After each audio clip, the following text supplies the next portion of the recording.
Good morning class. आज फिर हम वीडियो क्लास चालू कर रहे हैं। तो आज के क्लास में हम अगला चैप्टर पढ़ेंगे जो अब तक हमने पढ़ लिया है, उसके बाद वाला चैप्टर 12th चैप्टर। तो क्या है 12th चैप्टर? बोल के मोल। तो इस चैप्टर में आज हम पढ़ेंगे कि क्या दिया हुआ है, बोल का यानी बोली का क्या महत्व होता है।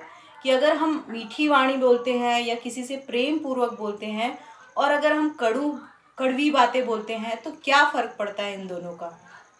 तो आज के इस पाठ में यही पढ़ने वाले हैं, बोल का मोल।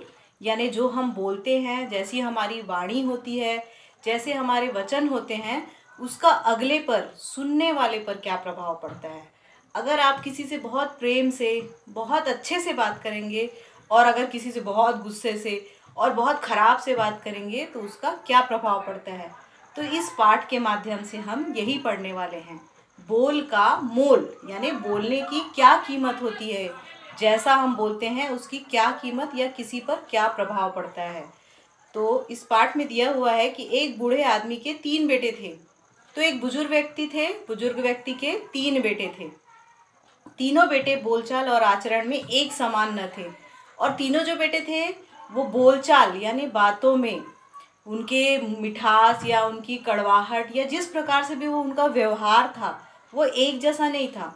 हर किसी के घर ऐसा होता है, हर कोई एक जैसा नहीं होता है। कोई बहुत चंचल होता है, कोई बहुत चुलबुला होता है, तो कोई बहुत शांत होता है। तो उसी प्रकार इस बूढ़े व्यक्ति के भी जो 3 बेटे थे, तीनों बिल्कुल अलग अलग थे।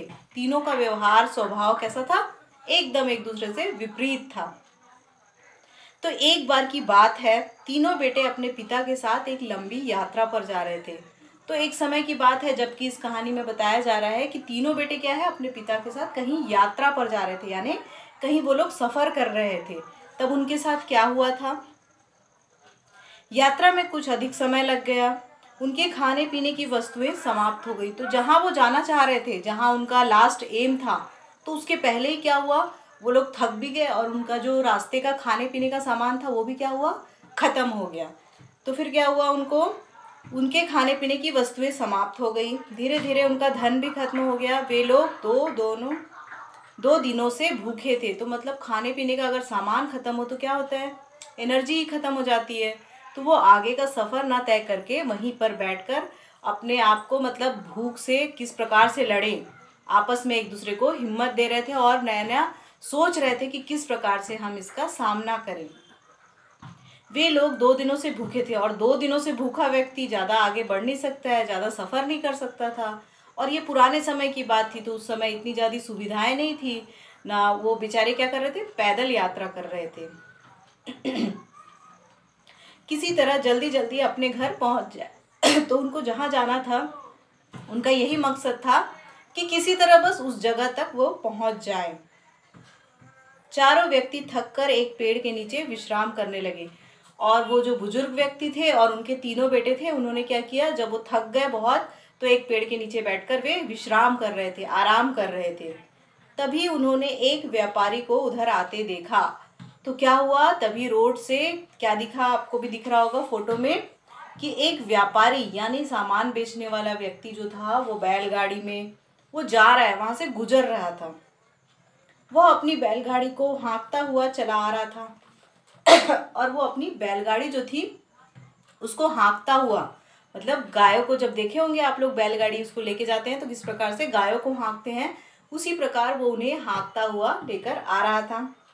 उसकी बैलगाड़ी में तरह तरह के पकवान और मिठाइयाँ लदी हुई थी और बैलगाड़ी में जो था बहुत से खाने पीने की चीज़ें थी और उनको लगी थी भूख। तो उनको भी अच्छे से खुशबू भी आ जा रही थी कि उस बैलगाड़ी में कुछ ना कुछ तो ऐसा है जिससे कि हमारी भूख मिट जाए। तो उस खुशबू से उनको और भूख लग रही थी और उनको समझ आ गया था कि इस बैलगाड़ी में खाने पीने की ही चीज़ें हैं। शायद वह किसी मेले में जा रहा था। तो जैसे मेले में जाते हैं ना, ठेला वगैरह लेते हैं, उसमें कुछ कुछ खाने पीने की चीज़ें बेचने के लिए ले जाते हैं, तो उसी प्रकार से वो व्यापारी भी खाने पीने की चीज़ें ही अपने साथ लेकर जा रहा था। तो उनको भी अंदाज़ा लगा कि शायद ये किसी मेले वगैरह में जा रहे हैं। पकवानों की महक दूर दूर तक फैल रही थी और जो वो पकवान रखा हुआ था उसकी भी खुशबू सब तरफ फैल रही थी। पकवानों की महक से उसके मुंह में पानी आने लगा और जैसे ही पकवानों की महक आने लगी, गाड़ी पास आने लगी, तो उनको कैसे लगने लगा उनको और भूख लगी थी, तो उस खुशबू से उनका भूख और भी बढ़ता जा रहा था। तो उनका भूख जो है और भी बेकाबू हो रहा था, तो उनकी हिम्मत और ख़त्म हो रही थी। तो उनको कैसे लगा, बूढ़े ने क्या कहा, लड़कों से कहा, अपने बेटों से कहा, जो उनके पिता थे, जिसके 3 बेटे थे, उन्होंने कहा कि क्या कहा, उस बैलगाड़ी वाले के पास जाओ, उससे खाने के लिए कुछ मांगो। और यही कहा कि उसके पास जाओ और उससे रिक्वेस्ट करो और कुछ मांगो खाने के लिए, क्योंकि वो लोग तो भूखे थे और उनके पास पैसा भी नहीं था। तो क्या कर सकते थे, केवल मांग ही सकते थे, क्योंकि और कोई चारा था नहीं उनके पास, मांग के ही खा सकते थे।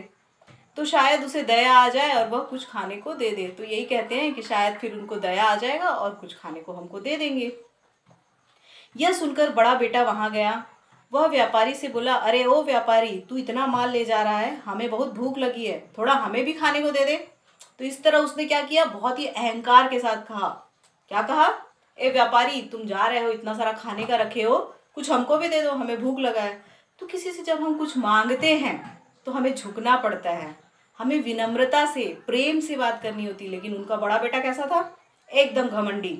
ए व्यापारी, जैसा लग रहा है कि उनका ही पूरा राज काज चल रहा है, उनका ही शासन है कि वो ऑर्डर दे और वो दे दे। ऐसा होता है क्या? जब किसी से हम मांगते हैं तो हमें झुकना पड़ता है। लेकिन इसने क्या किया, एकदम अकड़ के साथ, एकदम घमंड के साथ कहा। क्या कहा, दे दे, हमें भी कुछ भूख लगी है। जैसे लग रहा था कि जैसे वो उनका गुलाम हो, उससे मांग नहीं रहा है, उससे एकदम आदेश कर रहा है। तो व्यापारी पर इसका क्या प्रभाव पड़ा होगा, व्यापारी को भी लगा होगा, मांगने वाले का तो सर झुका रहता है, ये किस तरह से मांग रहा है। तो अगली कक्षा में हम ये देखेंगे कि किस तरह से आगे के 2 भाइयों ने बर्ताव किया, व्यवहार किया। तो आज की कक्षा में हम इतना ही पढ़ेंगे कि एक बुजुर्ग व्यक्ति थे, उनके 3 बेटे थे जो कि यात्रा पर जा रहे थे और उनका खाने पीने का सारा सामान और पैसे खत्म हो चुके थे।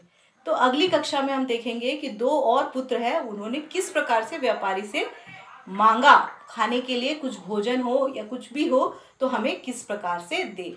तो आज की कक्षा में हम इतना ही पढ़ेंगे।